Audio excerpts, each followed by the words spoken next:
The Industrial Revolution of the 1800s had a dramatic effect on economic and social life around the globe.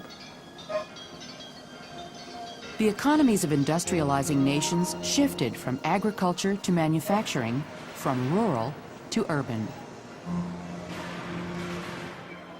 Thanks to innovations in technology, energy production, and manufacturing, factories churned out large quantities of new products at lower prices.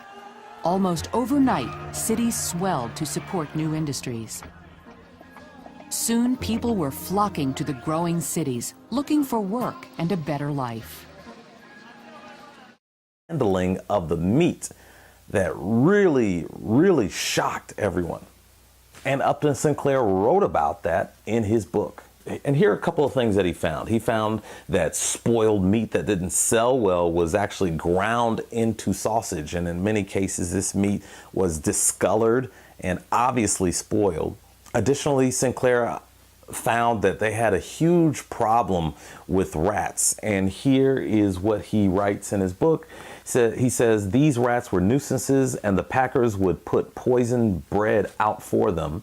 They would die, and then rats, bread, and meat would go into the hoppers together. So hoppers are just big grinding machines that would turn big pieces of dead animal flesh into what you see as ground beef when you buy it in the store. So think of that the next time you go get some ground beef. Here's what he found out about the working conditions.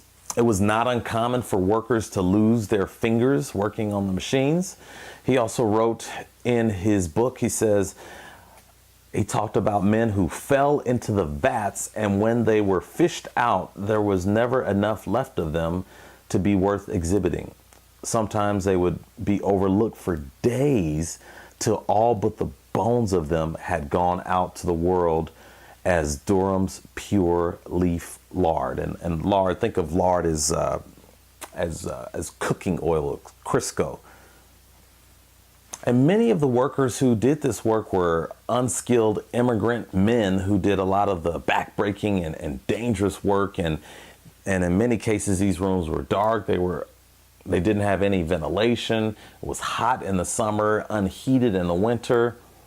And sadly, most workers earned just pennies per hour, working over 10 hours a day, 6 days a week.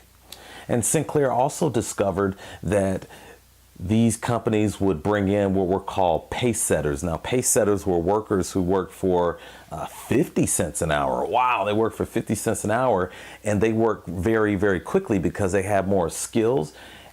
And this would speed up the assembly line, forcing everyone else who was making pennies per hour to go even faster.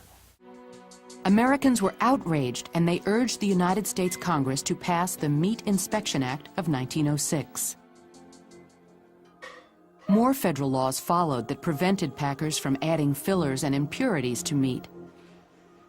And the United States Department of Agriculture inspectors were put in every meat plant in the country.